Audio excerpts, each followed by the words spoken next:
All right, so this topic is probably one of the most important videos that I will ever do regarding your health.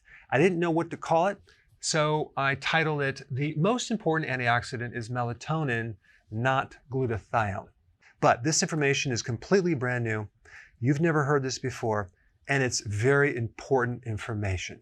Now, a few weeks ago, I interviewed Dr. Roger Schwelt. It was a fascinating interview related to vitamin D. And there's one point at the end where he talked about some of the studies not really coming out that dramatic with your immune system using vitamin D. And then he said something that really got my attention. He said that it was probably not just vitamin D. He said that if they did the studies with actual sun, not just vitamin D, you'd probably see a much better outcome. And then he sent me this paper that literally blew me away, and I put the link down below. And this video is a summary of that paper. And so people, they want to live as long as possible. Why do people die? Well, the great majority of people die because of heart disease. That's the first cause of why people die. The second cause is cancer. And the third reason why people die is related to some metabolic illness. It could be diabetes, it could be Alzheimer's. It really depends on what country you live in, but typically it's related to some metabolic underlying cause. And what's common about all these reasons why people die is that they're all mitochondrial diseases. In other words, there's some type of dysfunction that destroys the mitochondria. And with cancer, it originates in the mitochondria become damaged, and then that cell then converts over into a cancer cell. Now with heart disease, we have a lot of free radical damage, whether the person's on a high carb diet or they're a smoker or they have a lot of oxidative stress. And then we create this irritation or inflammation in the inner arteries, but that damage is being created in the mitochondria. And so if we really look at the essence of where the problem is, we're getting this excess of oxidative stress and free radical damage.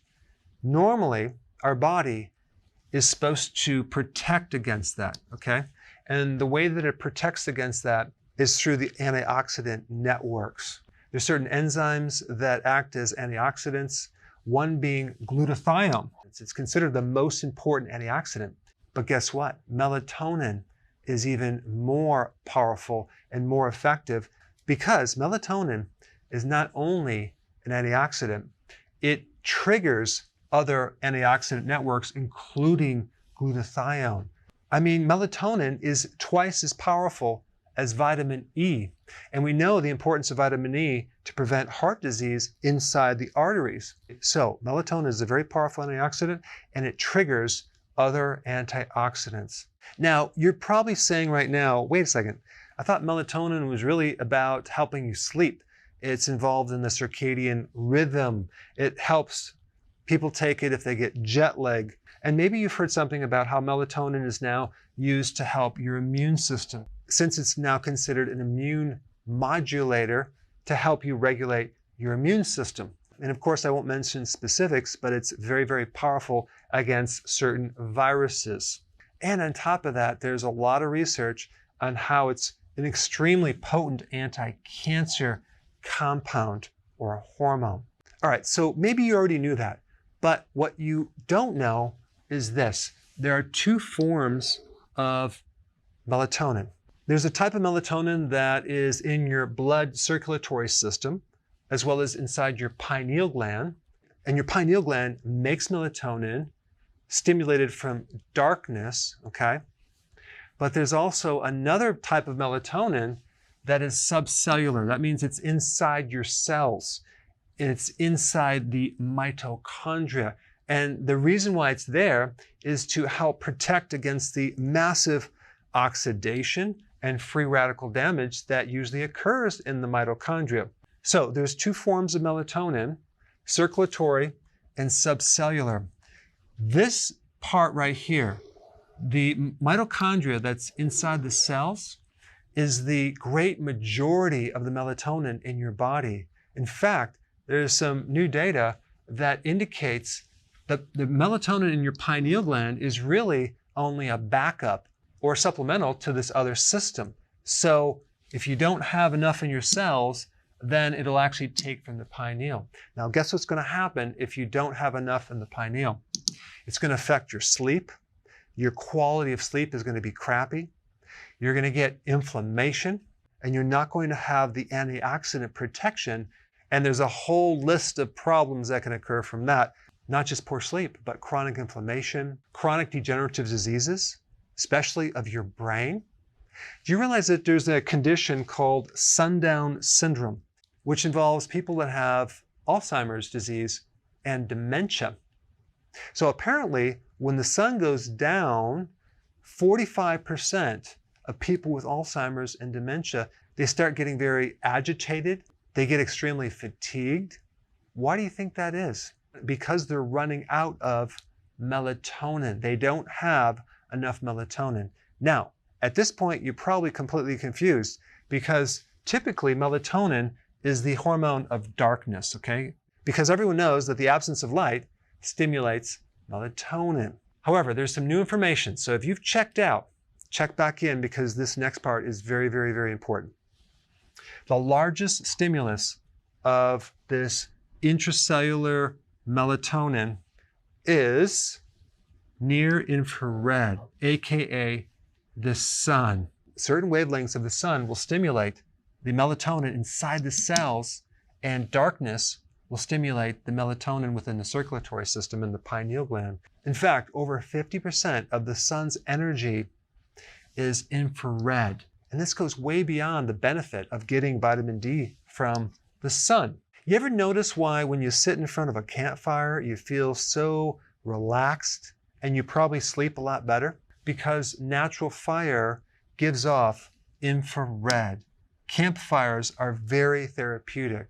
Or why you might feel very relaxed if there's candles around the house. Infrared. When you use incandescent lights, okay, those are the lights that have been around since the 1800s, the type of light that's generated from a heating filament versus LED, which uses a completely different technology.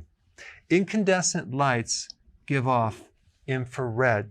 And unfortunately, the entire industry is moving away from incandescent lights. We have moved into the area of artificial lights, LED, blue lights, aka your computer, cell phone.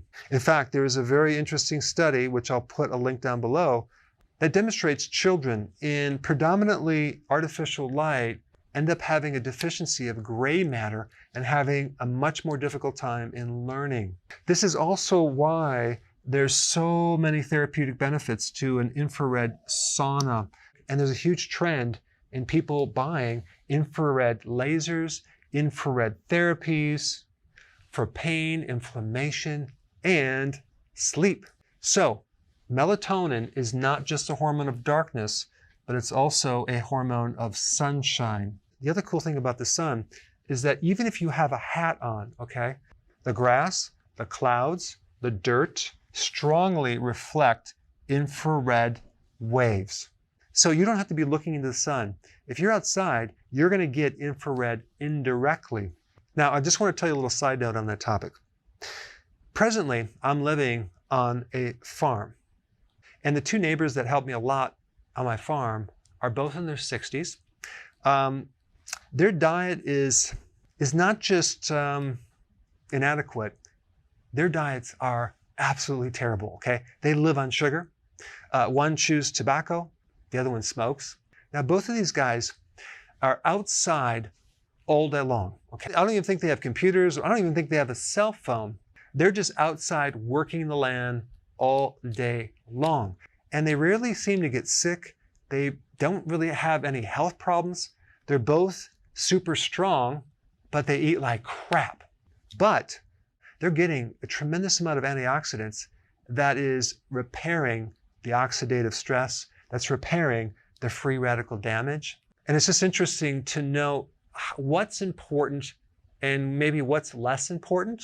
And I really didn't emphasize the importance of the sun for your health, and simply because I didn't have this data right here, this infrared information, as well as its connection to increasing melatonin.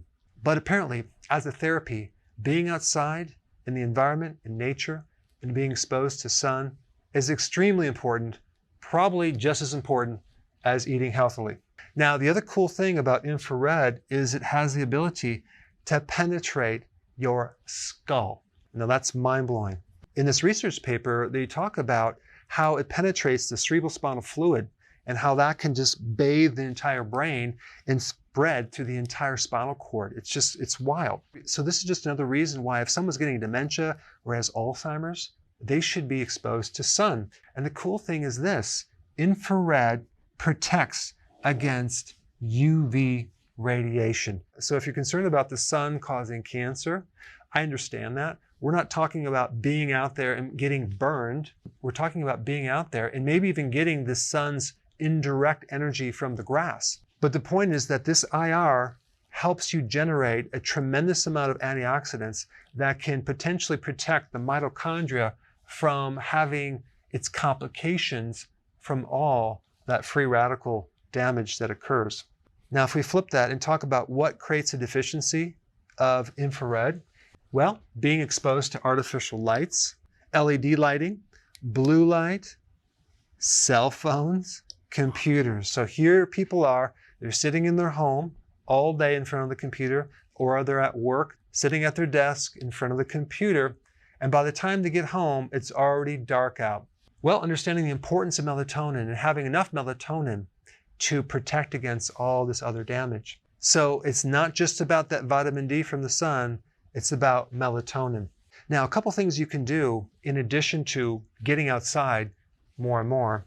You can get one of these therapeutic lights and expose yourself to near infrared 20 minutes a night before you go to bed. That could be something you can do. You can switch out your lighting system to more incandescent lights. You can have more fires in your fireplace or more candles, more campfires. But anyway, I think this is a fascinating topic. And if you haven't seen my video on the therapeutic benefit of the sun, I put it right here. Check it out.